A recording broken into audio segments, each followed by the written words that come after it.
Assalamualaikum warahmatullahi wabarakatuh.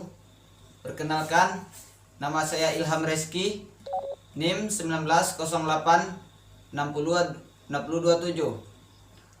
Saya dari Pendidikan Olahraga Fakultas Ilmu Keolahragaan Universitas Negeri Padang. Baiklah, di sini saya akan mempresentasikan makalah PowerPoint yang saya buat dalam mata kuliah kewirausahaan, yaitu tentang ide dan gagasan usaha, analisis dalam pemilihan usaha, bisnis kanvas model. Pokok bahasan yang pertama yaitu ide dan gagasan usaha. Pengertian tentang ide, berpikir kreatif dan inovasi. Ide usaha: segala konsep, pikiran, dan pengetahuan sebuah mental dan pandangan, keyakinan atau rencana dari kegiatan-kegiatan usaha. Berpikir kreatif: keinginan untuk mencari dan menemukan penyelesaian yang berbeda dari suatu masalah untuk mencapai tujuan yang sama. Inovasi yaitu aktualisasi dari berpikir kreatif. Pengelompokan ide berwirausaha. Yang pertama yaitu new market. Ide menawarkan konsumen dengan barang atau jasa yang belum tersedia dalam pasar setempat, akan tetapi di wilayah lain sudah ada. Yang kedua yaitu new teknologi. Ide yang menerapkan teknologi baru untuk suatu proses produksi. Yang ketiga yaitu new benefit. Yaitu ide menemukan cara baru atau yang disempurnakan untuk suatu fungsi atau produk lama.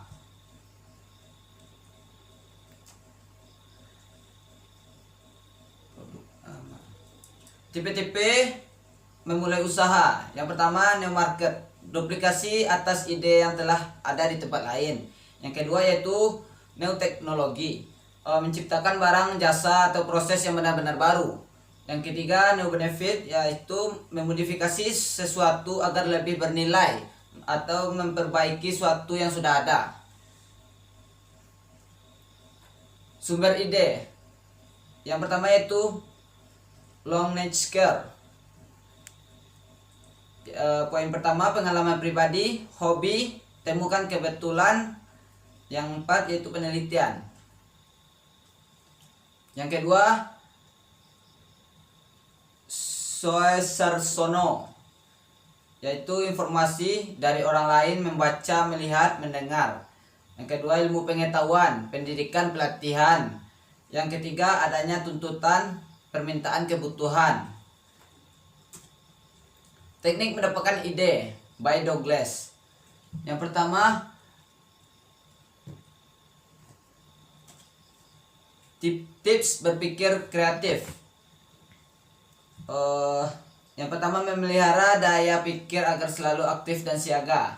Terus gunakan sumber lainnya. Terus menjaga dekat dengan cita-cita. Selanjutnya, berpikir terbuka. Terus menghadapi kenyataan. Terus jangan putus asa. Selanjutnya, sharing masalah dan bekerja dengan menggunakan metode. Teknik dan cara berinovasi. 1. Dengan meningkatkan, memperbaiki yang sudah ada. Yang kedua, dengan memodifikasi menjadi sesuatu yang bernilai. Yang ketiga, dengan menciptakan hal-hal baru yang berbeda. Yang keempat, dengan merubah sesuatu bahan menjadi sumber daya.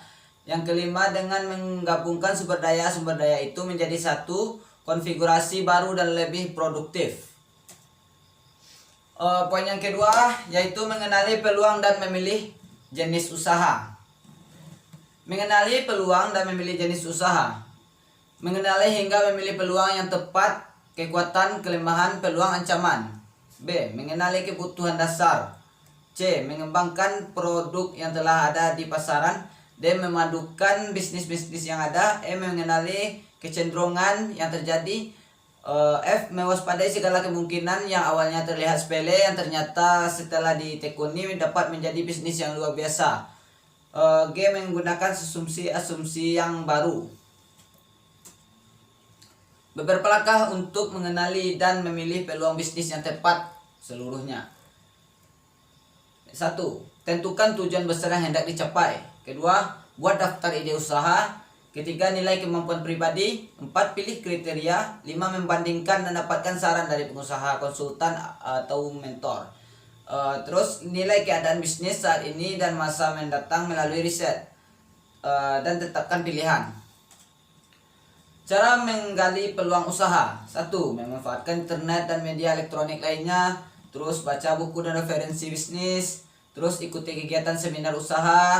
Datang ke pameran keberusahaan. Ngobrol dengan para pelaku usaha. Kunjungi pusat-pusat bisnis. Terus mengamati lingkungan sekitar atau survei langsung. Poin yang besar yang ketiga yaitu bisnis model kanvas. Bisnis kanvas yang artinya pada prinsipnya model bisnis didasarkan pada strategi bisnis dan berbagai topik yang terkait dengan strategi bisnis. Namun belum ada kesepakatan definisi yang sama tentang apa yang dimaksud dengan model bisnis. Bisnis model didefinisikan sebagai suatu gambaran yang rasional terkait usaha organisasi dalam menciptakan, mengantarkan, dan menangkap nilai bisnis. Model memiliki 9 dimensi yang dikenal sebagai bisnis model kanvas. Definisi model bisnis. Bisnis model terdiri dari kombinasi berbagai elemen yang unik dan yang menggambarkan tujuan, strategi, proses, teknologi, struktur, penciptaan nilai bagi pelanggan agar organisasi mampu bersaing secara sukses pada suatu pasar bisnis tertentu. Terus bisnis model merupakan suatu prototip dari suatu kesatuan proses dan berperilaku bisnis organisasi yang merupakan suatu strategi bisnis yang memiliki peluang sukses yang dapat dipertanggungjawabkan apabila diimplementasikan. Bisnis model merupakan cara organisasi merencanakan untuk menghasilkan uang dalam jangka panjang. Terus bisnis model menggambarkan bagaimana bisnis diimplementasikan dan cara organisasinya menghasilkan uang. Keperluan model bisnis. 1. Yaitu model bisnis memudahkan para perencana dan pengambil keputusan di perusahaan melihat hubungan logis antara komponen-komponen dan bisnisnya. Model bisnis dapat dipakai untuk membantu menguji konsistensi hubungan antara komponennya. Terus model bisnis dapat digunakan untuk membantu menguji pasar dan asumsi yang digunakan ketika mengembangkan bisnis. Jenis model bisnis. Yang pertama, kreator yang membeli bahan baku atau komponen dari pemasok dan mengubah atau merakitnya menjadi barang untuk dijual kembali kepada si pembeli. Yang kedua yaitu distributor yang membeli produk dan menjual produk yang sama tersebut kepada pihak lain. Terus landlord yang menjual hak untuk menggunakan bukan kepemilikannya untuk suatu periode tertentu. Bisnis kanvas. Bisnis kanvas adalah kerangka kriya yang dikenal banyak untuk mendefinisikan model bisnis tertentu. Bisnis model kanvas disusun dengan tujuan untuk menjelaskan, menilai, memvisualisasikan, serta mengubah model bisnis sehingga kinerja yang dihasilkan oleh sertup lebih maksimal.